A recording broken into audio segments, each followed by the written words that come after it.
इनकी वो वफादारी तब कहां मर जाती है जब राम मंदिर के लिए जमीन दी गई थी, तब बाबरी के लिए भी जमीन दी गई थी। एक कमरा एक न्यू नहीं बना भरपाई उसकी, और बात करते हिंदुओं से टक्कर की। अरे इतना चंदा दे दिया इस देश के कट्टर हिंदुओं ने कि ब्याज पैसे से राम मंदिर बना करके खड़ा कर दिया। अरे 2 कौड़ी के महमूद मदनी मुर्दा कौमें वंदे मातरम नहीं बोलती, वफादार कौमें वंदे मातरम बोलती है। कोई नारी रक्षा के लिए प्राण दे रहा है, कोई गौ रक्षा के लिए प्राण दे रहा है, कोई देश बचाने के लिए प्राण दे रहा है। लेकिन आप देखें दूसरी तरफ 72 रंडियों के लिए मर जा रहे हैं कि मर जाएंगे तो 72 रंडियां मिलेंगी। वो कह रहे हैं तो अब्बा से भी बुलवा दूंगा वंदे मातरम, एक बार मेरे सामने खड़े होकर के बोल दे। और आपके चैनल पॉलिटिकल पोस्ट पे कह रहा हूँ, जो इस तिरंगे को करना नमन छोड़ दे, उससे कह दो ये मेरा वतन छोड़ दे, और मजहब प्यारा जिसे देश से पहले इस मिट्टी में होने दफन छोड़ दे।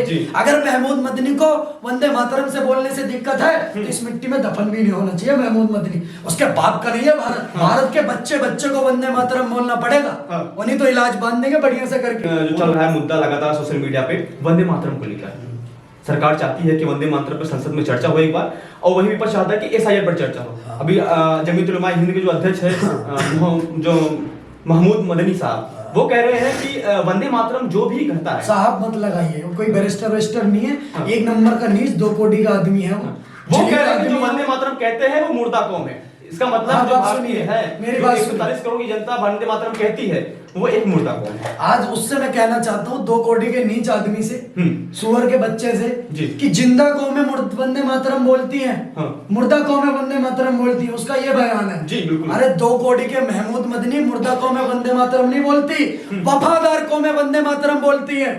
तेरे जैसे गलीच और नीच 2 कौड़ी के आदमी तो हमेशा से आतंकवादियों का केस लड़ते आए हैं। 2 कौड़ी का नीच ये जमीयत उलेमा हिंद नाम का एक संगठन चलाता है, हर एक आतंकवादी का केस जमीयत उलेमा हिंद लड़ती है। भारत के अंदर कोई भी मारने का काम करे, जिन्होंने कन्हैयालाल की गर्दन काटी उनका भी केस इसी का संगठन लड़ रहा है।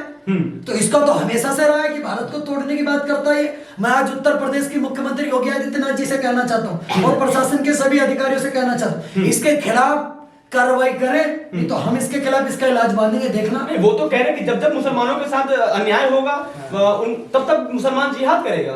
आप मेरी बात सुनिए, मेरी बात को आप कहना चाहता हूँ, ये जो वंदे मातरम की बात कर रहे हैं ना कि मुर्दा कौमें वंदे मातरम बोलेंगी, भारत के बच्चे को वंदे मातरम बोलना पड़ेगा, उन्हीं तो इलाज बांध देंगे बढ़िया से करके। वो तो कह रहे हैं मिला देंगे, मट्टी में मिला देंगे जो वंदे मातरम नहीं बोलेगा। इस बात को ध्यान रखना। और आपके चैनल पॉलिटिकल पोस्ट पे कह रहा हूँ, जो इस तिरंगे को करना नमन छोड़ दे, उससे कह दो ये मेरा वतन छोड़ दे, और मजहब प्यारा जिसे देश से पहले इस मिट्टी में होने दफन छोड़ दे। अगर महमूद मदनी को वंदे मातरम से बोलने से दिक्कत है तो इस मिट्टी में दफन भी नहीं होना चाहिए महमूद मदनी। उसके बाप का नहीं है भारत, वंदे मातरम नहीं बोलेंगे। क्या तो अब्बा से भी बुलवा दूंगा वंदे मातरम, एक बार मेरे सामने खड़े होकर के बोल दे वंदे मातरम नहीं बोलेंगे, इनसे पापा बुलवा दूंगा। मौलाना मदनी को मेरे आगे खड़े कर दो, इनसे बुलवा दूंगा पापा वंदे मातरम, इनके अब्बा से भी बुलवा दूंगा वंदे मातरम। वो कह रहे हैं कि मुसलमानों के साथ जोर जबरदस्ती नहीं कर सकते हैं, उनके कुरान में ये चीज नहीं लिखा हुआ है वंदे मातरम कहना, भारत माता की जय कहना। ये लिखा हुआ कि आरडीएक्स से लेकर लाल किले पे फट जाओ, ये लिखा हुआ है, ये लिखा हुआ कि हिंदू काफिर है। इलाज बांधेंगे बढ़िया से। तोके रजा का बंद गया ना इलाज, तोके रजा भी तो हर 2 महीने में कहता था मुसलमान सड़कों पर आ जाओ, इस्लाम खतरे में, मुसलमान सड़कों पर आ जाओ। आया संभल में, रुए जन्नत चली गई 8-10 रुए। फिर अभी बरेली के अंदर आए तो जो बरेली झुमके के नाम से जानी जाती थी कि झुमका गिरा रहे बरेली के बाजार में, वहां तो चप्पल भी नहीं मिल रही इनको ढूंढने से, ऐसी पिछोड़ा टोड़ा बरेली के बाजार में उत्तर प्रदेश पुलिस। वो तो क्या कहते हैं कि जो बम ब्लास्ट हुआ था दिल्ली में, उसे शहादत कहा जाता है, उसको शहादत कहा गया है। कहते हैं कि हमने कुरान के लिए शहादत दिया है। अच्छा, अच्छी बात है, इस्लाम में लिखा हुआ है ये बात। अच्छा, तो बढ़िया है, शहादत ऐसे शहादत देते रहे। और फिर इंडियन आर्मी भी पीछे से शहादत ले रही है बढ़िया से। वो उधर से आपने देखा होगा ऑपरेशन सिंदूर में तबाटब शहादत ली है, बहुत शहादत ली है, और ये कहीं जन्नत वन्नत नहीं जा रही है, इस बात को ध्यान रखना आप। अच्छा, बढ़िया से कुत्ते के तरह इनको इंडियन आर्मी मार रही है, ये कोई जन्नत वन्नत नहीं जा रहे, इनको तबियत से पिटाई कर रही है इंडियन आर्मी, और इनको जहन्नुम भेजने का काम कर रही है। आप इस बात को समझो, इस देश के अंदर कोई सनातनी कट्टर हिंदू, आप इस बात को समझिएगा, एक सनातनी कट्टर हिंदू जो बॉर्डर पे खड़ा हुआ अपने धर्म के लिए, देश के लिए जान देता है, कि भारत के 110 करोड़ देशवासी हमेशा से बने रहे, एकजुटता के साथ रहे, इसके लिए वो जान प्राण देने का काम करते हैं। कोई नारी रक्षा के लिए प्राण दे रहा है, कोई गौ रक्षा के लिए प्राण दे रहा है, कोई देश बचाने के लिए प्राण दे रहा है। लेकिन आप देखें दूसरी तरफ 72 रंडियों के लिए मर जा रहे हैं कि मर जाएंगे तो 72 रंडियां मिलेंगी। तमाशा बना रखा है। आप कहते हैं कि हम कट्टर सनातनी हैं। सोचिए कैसे लोग हैं 72 रंडियों के लिए जान दे रहे हैं। वो तो उनके में लिखा हुआ है कि अगर हम यहाँ से शहादत देंगे तो हमको वहाँ 72 हुर्रे मिलेंगी। अच्छा। तो लेकिन अभी बात करेंगे, आप अपने आपको कट्टर सनातनी कहते हैं। कहते ही नहीं है साहब। हाँ। हैं। हाँ 6 दिसंबर 1992 हाँ। एक बहुत याद है ऐतिहासिक चीज थी। हाँ। जो लोग 15 मिनट की धमकी देते हैं हाँ। उनके लिए इतने ही कहना चाहता हूँ 6 दिसंबर 1992 में 5 मिनट के अंदर हिसाब किताब कर दिया गया था। आज जो पुलिस हटाने की बात करते हैं, अगर दोबारा कभी पुलिस हटी तो 6 दिसंबर 1992 दोबारा बना देंगे और ये जो काशी मथुरा है ना ऑन द स्पॉट फैसला कर देंगे।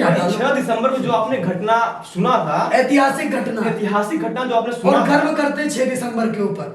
वही एक हिंदू को गर्व होना चाहिए। वही 6 दिसंबर को मुर्शिदाबाद में, पश्चिम बंगाल के मुर्शिदाबाद में नई बाबरी मस्जिद की नींव हुमायूं कबीर टीएमसी के विधायक। कौन हुमायूं कबीर टीएमसी के विधायक। घर में नहीं है खाने को, हाँ, अम्मा चली बुलाने को। लंबित कर दिया। आप एक बात समझो साहब, एक बात कहूँ आपसे।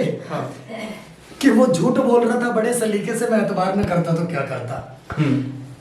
चूरन मुस्लिमों के नाम पर चूरन बना के बेचो, इस्लाम के नाम पर चूरन बना के बेचो। अरे इनकी वो वफादारी तब कहां मर जाती है जब राम मंदिर के लिए जमीन दी गई थी, तब बाबरी के लिए भी जमीन दी गई थी। बिल्कुल तैयार हो गई।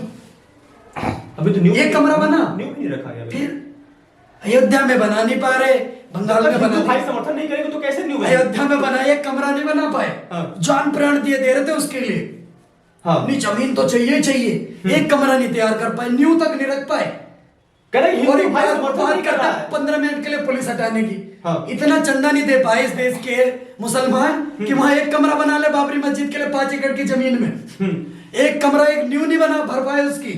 और बात करते हैं हिंदुओं से टक्कर की। अरे इतना चंदा दे दिया इस देश के कट्टर हिंदुओं ने कि ब्याज पैसे से राम मंदिर बना करके खड़ा कर दिया। राम मंदिर के चलते भी मुसलमानों का भी वहां पे अधिकार है, उन्होंने भी अपना चंदा दिया है मुसलमानों ने। सुनो मेरी बात, अरे अपने के लिए तो दे ले, अपना एक कमरा नहीं बना पाए। ज्ञान फैल रहा है इतना ज्यादा, अरे एक कमरा तो बना लो पहले। जहां पर तुम बता रहे हो यही बाबर यही बाबर, बाबर को पहले बाबर का इतिहास बता दो। बाबर एक हिजड़ा था, 14 साल के बाबरी नाम के लड़के से प्यार करता था। अच्छा। ये बात बाबर नामे में लिखी हुई है। 4-5 बॉयफ्रेंड और रख रखे थे, लड़कों का शौकीन था, उसके नाम पर मस्जिद बना रहे। अरे मस्जिद किसके नाम पर बनी थी? क्यों है? अगर बना रहे हैं मुसलमान बना रहे हैं, बिल्कुल फुल बनाए। हाँ। अगर वो बाबर जैसे हिजड़े के नाम पर मस्जिद बना रहे हैं, बनाए, मुझे कोई आपत्ति नहीं है। तो विश्व लेकिन जो वहां पर जमीन दी गई थी वहां एक कमरा नहीं बना पाए। हाँ। बंगाल में बनाएंगे, यहाँ बनाएंगे, वहां बनाएंगे, ये चूतिया बना रहे इस देश के मुसलमानों का। सच्चाई तो ये है। लेकिन विश्व हिंदू परिषद कह रहा है कि हम बाबरी नाम की जो मस्जिद है उसे हम नहीं बनने देंगे। बाबर कौन है? बाबर एक मुगल हिजड़ा है। आक्रांता था, बाबर एक हिजड़ा है, के लिए आया था, उसके नाम पर बाबर एक हिजड़ा है। तेल लगाया था, डाबर का नाम मिटा दिया था बाबर का। हाँ। अब तो नारा भी बदल दिया हमने। हाँ। अब की बार तेल लगाएंगे डाबर का, हाँ। मंस मिटा देंगे बाबर का। हाँ। पैदा हो एक बार बाबर, बताएंगे बाबर को। हुमायूं कबीर की इच्छा पूरी करने दीजिए ना, क्या दिक्कत है? हुमायूं कबीर की जो इच्छा है, ओवैसी की जो सपना है, वो तो कहते हैं कि दिलों में हमारे जो बाबरी मस्जिद जिंदा है। अरे दिलों में जिंदा है तो चंदा क्यों नहीं दे रहे उसको बनने के लिए? सिर्फ दिल में ही जिंदा है क्या? कितने करोड़ रुपए दिया ओवैसी ने बाबरी मस्जिद बनने के लिए? सोशल मीडिया बस दिलों में ही जिंदा है। चूतिया बनाना बंद करो मुसलमानों का। और अगर इस देश का मुसलमान भी ये वीडियो देख रहा हो तो तुमसे कहूंगा, हमें तो नफरत करते हो, कोई बात नहीं, मेरा तो एक शरीर का रोआ नहीं पड़ रहा तुम्हारी नफरत से। लेकिन अपने रहनुमाओं से पूछो, बड़ी बड़ी बातें करते हैं। वो कहते नहीं, एक डायलॉग था एक फिल्म का, बड़ी बड़ी बातें वोटा पाव खाते हैं। तो वही वाली इनकी हालत है। घर में नहीं खाने को, अम्मा चली बनाने को। जो जमीन दी गई वहां एक कमरा नहीं बना पाए। ये बोलेंगे अभी कुछ दिन बाद कहेंगे लंदन में बना देंगे बाबरी मस्जिद, बना देना। मैं कह रहे हैं हाँ ठीक है। ये 6 दिसंबर को न्यू रखेंगे ना, तो 6 दिसंबर को न्यू नहीं, बाबरी मस्जिद बाद में बनेगी, पहले कटी पतंगों की फिल्म बनेगी। और ऐसी फिल्म बनेगी कि 5 मिनट में रिलीज हो जाएगी, देख लेना। अभी मरे नहीं है, आप समझ लीजिए कि कट्टर हिंदू सनातनी जिंदा है। आप सुनिए, इन भुजाओं में भवानी बोलती हैं, वीरता की वो कहानी बोलती हैं, पृथ्वी का लहू मरकर बोलता है और राणा की जिंदा जवानी बोलती है। अब ये शौर्य साहस अभी खत्म नहीं हुआ जी। अभी इस देश के अंदर बहुत सारा शौर्य साहस जिंदा है। अगर कोई बाबर बनना चाहेगा तो उसको वहीं पहुंचाएंगे जहां बाबर पहुंचा था। आखिरी सवाल हमारा थोड़ा सा राजनीति से जुड़ा हुआ है, क्योंकि पश्चिम बंगाल में चुनाव है और चुनाव से पहले एसआईआर हो रहा है। विपक्ष इस समय बौखलाया हुआ है, कह रहा है कि एसआईआर हम नहीं होने देंगे, क्योंकि चुनाव जीतने का एक बहुत बड़ा मास्टर स्ट्रोक है बीजेपी के पास, जो जहां पे एसआईआर करवाती है वहीं चुनाव जीत जाती है। क्या सोचते हैं एसआईआर के बारे में? मैं चाहता हूं इस देश के अंदर आज ये देश की जनता को डिसाइड जी। करना। आपके पॉलिटिकल पोस्ट पे मैं एक बात बोलने जा रहा हूं। जी बताइए। देश के चीफ जस्टिस ऑफ इंडिया ने कल बोला, एसआईआर के खिलाफ गया था विपक्ष, कि इस देश के अंदर जो तारों के नीचे से आते हैं वो इस देश के गरीबों का हक खाते हैं। आप सोचिए, क्या जो तारों के नीचे से आ रहा है उस देश का हक नहीं खा रहा? क्या होना चाहिए रोहिंग्या को? नहीं होना चाहिए। मैं तो कहता हूं एक भी रोहिंग्या नहीं होना चाहिए। दिल्ली के अंदर जितना क्राइम कर रहे हैं सारे रोहिंग्या कर रहे हैं। देश के अंदर बम लेकर के कहीं फट रहे, कहीं चाकू चला रहे, कहीं छुरी चला रहे, और ये इन्हीं लोगों को दिक्कत क्यों है? आप इस बात को समझिए। बिहार के अंदर एक तरफा मैंडेट दिया बिहार की जनता ने, क्योंकि उनको पता है कि देश को तोड़ने की बात कौन कर रहा है।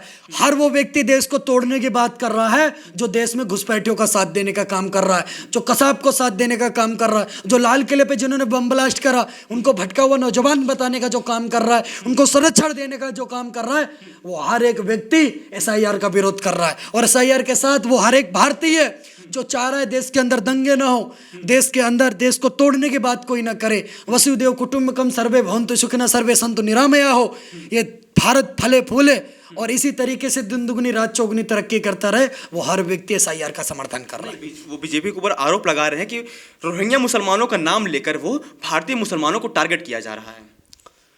ये हैं क्या सारे तार के नीचे से हैं क्या? इनको बुरा लग रहा है, मतलब फिर तो कहीं ना कहीं दाल में काला है। फिर तो मैं सरकार से और गहन तरीके से जांच करानी चाहिए। जिसको बुरा लग रहा है सबसे पहले उसके आधार कार्ड चेक करो। अरे कागज कहाँ से लाएंगे? इतना पुराना कागज मांगा जा रहा है बाप दादाओं का, कहाँ से लाएंगे कागज? राम मंदिर 500 साल का संघर्ष करा, 500 साल पुराने कागज दिए।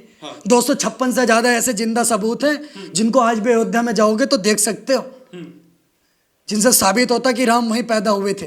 समझो पत्रकार महोदय जी, तो ये कागज क्यों नहीं दिखाएंगे? ऐसे कैसे चलेगा? कागज तो दिखाना पड़ेगा। राशन चाहिए तो बाप दादा खाला अप्पी सबके कागज निकल रहे हैं। वहां जान दे रहे हैं मस्जिद के लिए, तब कह रहे कि कागज नहीं है। एसआईआर हो रहा है तो कागज नहीं है। और जब और बोलने में तो अपने आप को ऐसा दिखाएंगे कि हमारे बाप दादाओं का भी देश है। औरंगजेब का कब से देश हो गया भाई? ये राम का देश है, कृष्ण का देश है, अपना आइडल बाबर अकबर हिजड़े का देश के आइडल कौन मान रहा है? सुनिए, औरंगजेब को जो आइडल मानता है ना, उसकी गांड में हाथ दे के फलान चढ़ा देंगे। कोई बोले औरंगजेब के समर्थन में, तो गोडी का नीच था औरंगजेब। आप समझिए मेरी बात को, औरंगजेब को इस देश का आइडल कभी नहीं हो सकता। इस देश का आइडल छत्रपति शिवाजी महाराज होंगे। बम्बू जिन्होंने बम्बू दे रखा था औरंगजेब के अंदर। और भारत में तो नारा लग रहा है कि कुत्ता भी नहीं पेशाब करेगा औरंगजेब की मजार पर। अब तो भगवा लहराएगा भारत की हर दीवार पर, और लहरा रहा है।